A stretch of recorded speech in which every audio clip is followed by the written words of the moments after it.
Jama'a masu kallon mu barkanmu da wannan lokaci, barkanmu da sake kasancewa tare da ku a cikin wannan shiri mai albarka, shirin kunnen kanawa, shiri na musamman da ke ilmantarwa, faɗakarwa da mawa'azantarwa.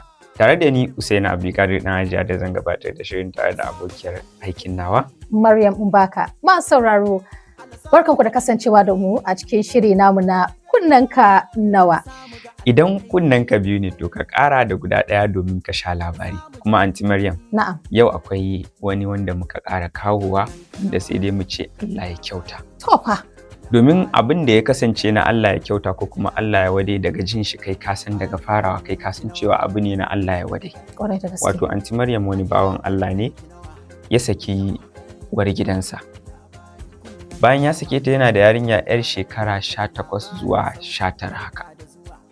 Aunty Maryam yarinyar tana yawan dan fita irin rashin ji na yara mata haka, yawa wanda ba a rasa ba. Sai wata rana sai wani dan okada ya zo da ita da alaman cewa ya rike ta sai ta bashi wani kuɗi sannan zai bar ta tafi. To kuɗin na menene? An tambaye shi mai mashin ɗin nan kenan. Kuɗin nan na menene? Wai ta tare shi ta ce kai ta kasuwa za ta je ta siya abu ta dawo, suka yi ciniki naira 300. Da suka yi ciniki naira 300 ya ɗauke ta ya kai ta kuma ya dawo da ita, kin ga kuɗin shi naira 600 kenan. Yanzu kuma da suka dawo sai tana sa mai kuka, abin da suka je su siyo bai ga ta siyo komai ba. Sun dawo yanzu kuma ta sa kuka wai kuɗin ta ya ɓace. To kuɗin ki ya ɓace kamar ya? Sai ga mutane sun zo sai ta fashe, ta ƙara fashewa da kuka. Me yake faruwa? Wai kuɗinta ne ya ɓace, mai mashin ɗin nan ya rike ta kuma ya ce sai ta biya shi. Wani ya ɗauki kuɗin ya bada. Yarinyar ta wuce da waɗanda suka zo suka samu mahaifin yarinyar tunda mahaifiyarta ba ta nan. Sai suka zo suka same shi sai suka ce mashi ai yarinyar ka wani mai mashin ya zo sun yi rigima kuma mai mashin ɗin nan a yi bincike tsakanin yarinyar ka da wannan mai mashin ɗin. Saboda tabbas akwai wani abu da yake faruwa, mai mashin ɗin nan yana kwana da yarinyar ka. A matsayin shi na uba wanda babu mace a cikin gidanka, me ya kamata ya yi? Ya kamata sai, ko da yake idan na gama ba da labarin sai mu zo wannan daga bayani da ni da ke da masu kallo za mu. Yarinya 'yar shekara 18 sai ka kira ta ka tambaye ta. Bayan ka dake ta kuma sannan sai ka bi ta ɗaki wai ta cire kayanta. Da cire kayanta kai mene wai zai laluba ya gani da gaske wani namiji ya taɓa kwana da ita. Yarinya ta nuna ba haka ba. Za ta mishi kuka da sauransu ya ɗauko bulala. Kuma in ta gaya ma wani to sai ya yi sanadiyar rayuwanta, shi zai yi ajalinta. Nan ta ga bulala da sauransu har da wuƙa ya ɗauko cewa zai yanka ta. Da shi da ita ne a cikin gida, 'yar dattijuwar da take cikin gidan bata ne. Ta tafi kasuwa wai tana sai da ɗinya. Ta ga wuƙa da bulala kawai ta yi shiru, ta cire kaya da wando, babanta ya laluba ta. Mahaifi. Tun daga wannan lokacin shi bai ce mata wani namiji ya taɓa kwana da ita ba, shi bai ce mata ga wani abu da ya ƙara fahimta tattare da ita ba, a'a sai in dare ya yi kawai wannan tsohuwa ta yi bacci sai ya shigo ɗakin yarinyar nan sai ya zo ya dinga kwana da ita. Yanzu Aunty Maryam in takaice miki yarinyar tana da juna biyu kuma baban ya mata. Aunty Maryam. Wai tsaya in tambaye ka dan Hajiya. Na'am. Wai shin wannan mutumin shine asalin mahaifinta? Asalin mahaifinta wanda ya haife ta.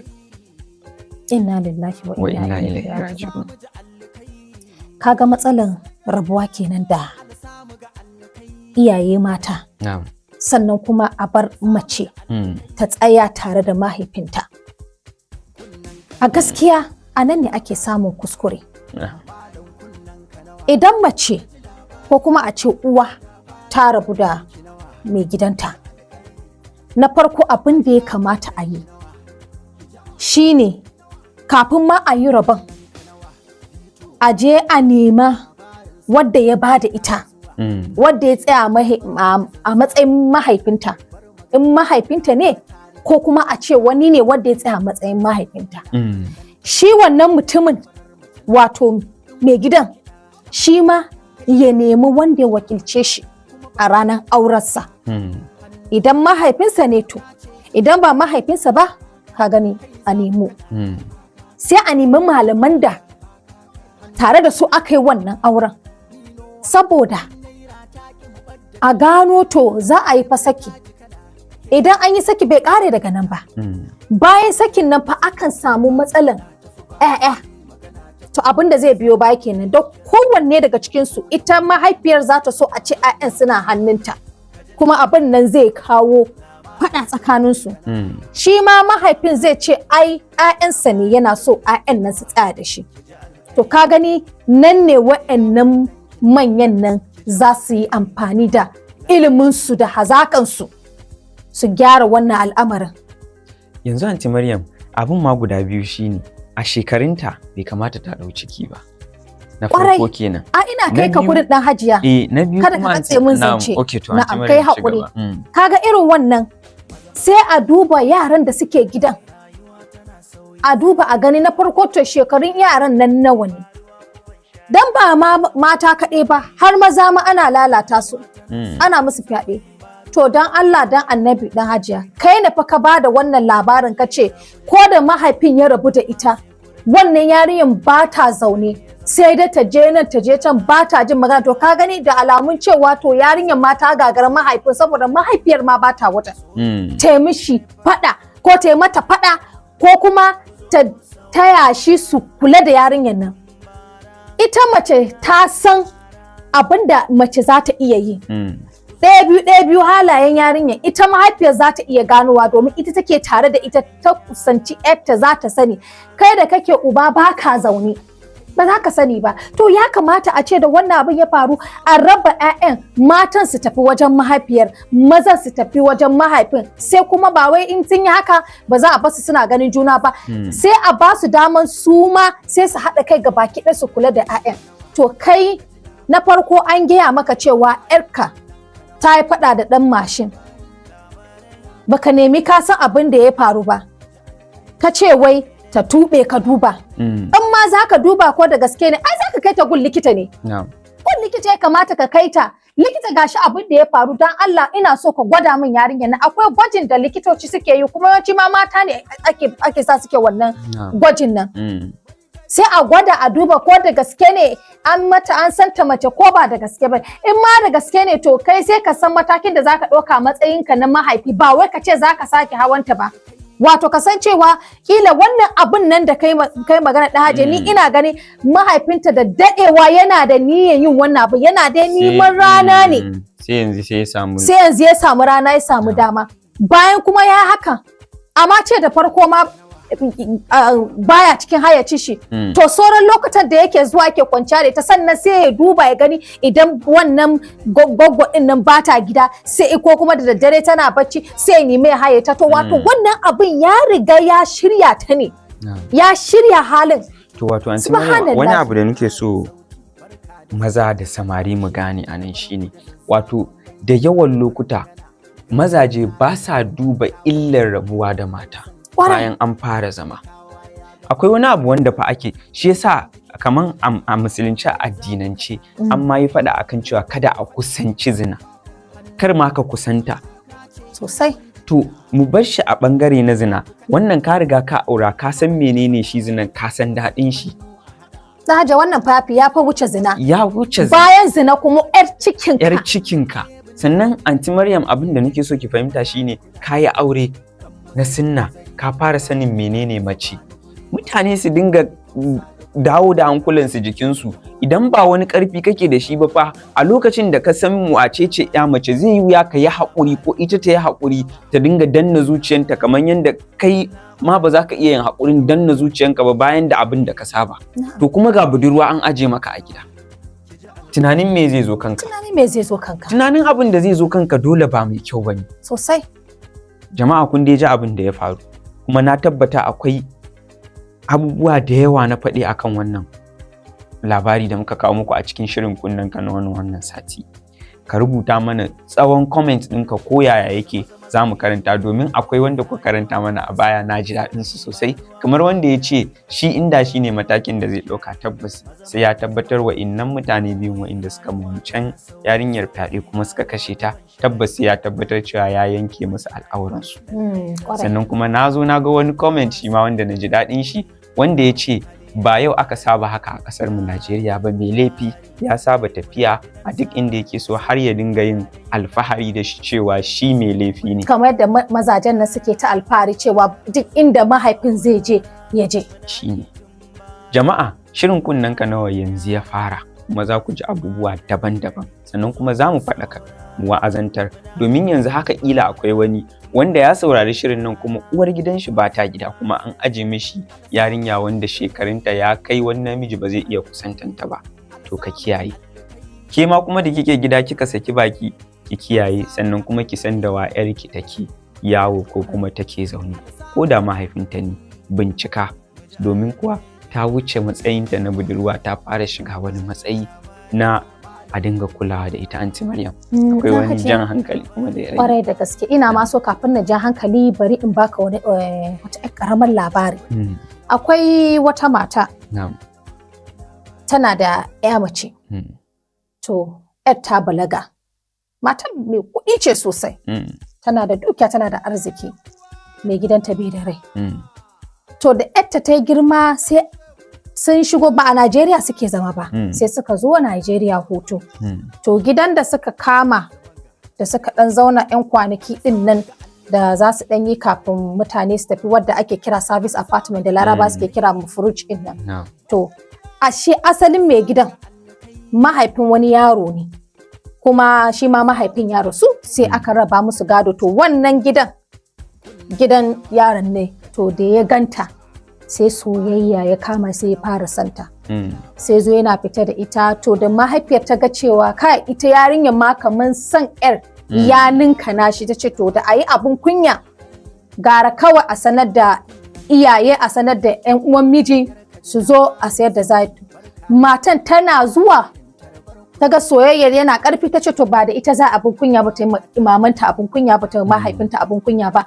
Nan take ta kira 'yan uwan baban, aka zo aka shirya, aka yi komai da komai, aka kawo sadaki, aka ɗaura musu aure. Aka ce to bari a ɗaura aure da ku yi abun kunya gara ɗaura aure, tunda dai so kuna son juna, in kun shiga gida ku a ci gaba da soyayya din. Duka sai daga tsakanin shekarunsu 20 zuwa 25. Shine mahaifiyar ta ce to da ayi abun kunya gara a yi auren, ta san cewa yarinyarta ta aure ko tana ɗakin mijinta ne, duk wani abun da ya faru to da mijinta ne. To ni wani shawara da zan jawo hankalin iyaye shine, idan kuna da 'ya'ya musamman mata, kuma suka fito suka nuna muku cewa aure suke so, dan Allah da Annabi ko ku yi wasa da wannan al'amarin.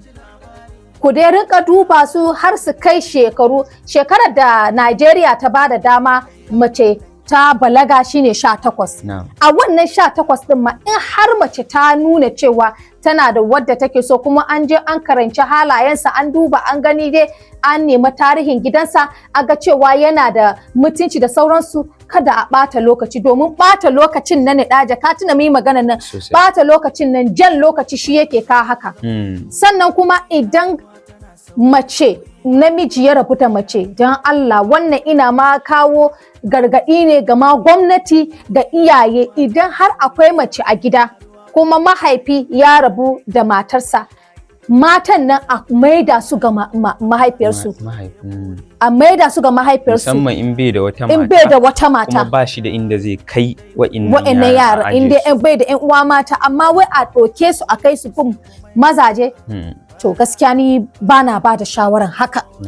Dan ko ɗaki ɗaya ma yara ma sun balaga, in ma sun kai daga shekara 8 zuwa 9, ba a masu a haɗin mace da namiji ma a ɗaki da, to masu yara kenan. Balantana a ce wannan namiji ne wadda ya san daɗin mace.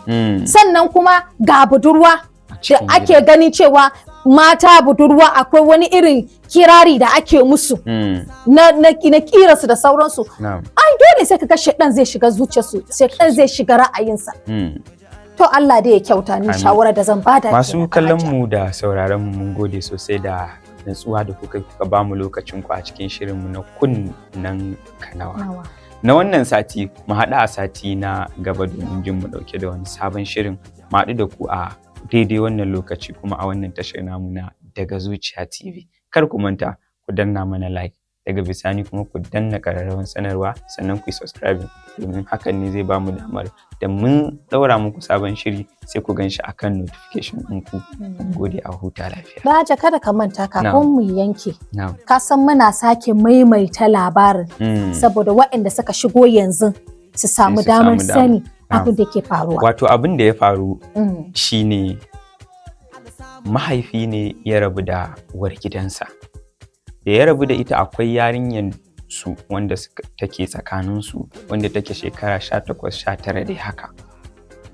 Sai aka bar ta a wannan gidan tare da mahaifinsu, kuma akwai wata 'yar dattijuwa wanda kakarta ce a gidan. Ina ganin hakan ne yasa aka bar yarinyar tare da mahaifin a gidan. Yarinyar kuma tana dan fita da dan rashin ji irin na mata, wanda wata rana sai ta fita ta tare mai mashin express cewa ya kai ta kasuwa ya je ya dawo da ita. Da ya kai ta ya je ya dawo da ita, kuɗin shi naira 600 ne. Sai ta fashe mai da kuka cewa ita ba ta da ma kuɗin, ya faɗi. Sai ya rike ta ya ce kuma ba za ta je ko ina ba sai ta bashi kuɗin shi. Hakan ya sa wasu mutane da suka zo 'yan unguwa, wani ya cire kuɗi kawai ya bashi ya ce je ka. Da aka tashi kawo ƙaran yarinyar wurin mahaifin nata, sai aka ce wannan mai mashin ɗin ma ana zargin cewa suna fita tare, wanda ba a san me tsakaninsu ba. Kuma hakan a cikin waɗanda suka ba da wannan shaida, wani ya ce shi yana tunanin ma wannan mai mashin ɗin yana kwanciya da ita, saboda haka shi wannan uban ya bincike ya duba. Hakan ya sa uban nan bayan wannan kakar da suke tare da bata nan ta fita kasuwa, cewa tana siyar da abin da ake ce ma dinya. Ta fita kasuwa, sai ya zo ya sami yarinyar a cikin ɗaki ita kaɗai. Ya ce ta cire kaya domin ya duba ta ya gani tana nan a matsayinta na 'ya mace ko wani namiji ya santa. Yarinyar ta fara gaddama, ya zo da wuƙa da kuma abin duka, cewa idan ma ta faɗa ma wani sai ya yanka ta, kuma in ba ta abin da ya ce ba zai yanka ta. Haka yarinyar ta rasa wani dabara ko wani mafita, ta cire kayan domin mahaifin ya duba ta. Mahaifin ya laluba sannan ya fita ya bar ta. Ta gama kuka a cikin ɗaki kuma bata gaya ma kowa ba. Wannan abin ya sa mahaifin ya sa duk da daddare sai ya zo yana kusantar yarinya. Yanzu maganar da muke muku, yarinyar tana da ciki. Masu kallon mu da saurari, mu tattauna a comment section. Me kuka gani? Me ya jawo hakan? Sannan kuma wace shawara za ku ba ma iyaye da suke rabuwa suna barin 'ya'ya mata tare da su? Mu haɗu a sati mai zuwa domin jin mu ɗauki wani sabon shirin insha Allah a wannan tasha namu na Daga Zuciya TV. Anti Maryam, mu kulle shirin mu nannaɗe domin mu ba su damar sauraron wasu shirye-shirye. To masu sauraro, muna godiya da kasancewa da mu a cikin wannan shiri namu na kunnenka nawa. Domin haka, dan Allah a danna mana ƙararrawar sanarwa, saboda idan mun kawo wani shiri kuma za ku samu sani. A yi liking wannan shiri namu, a ba da gudunmuwa ta comment section, sannan a aika ma wasu saboda ya zama musu darasi da nasiha. Sunana Maryam Mbaka, a huta lafiya.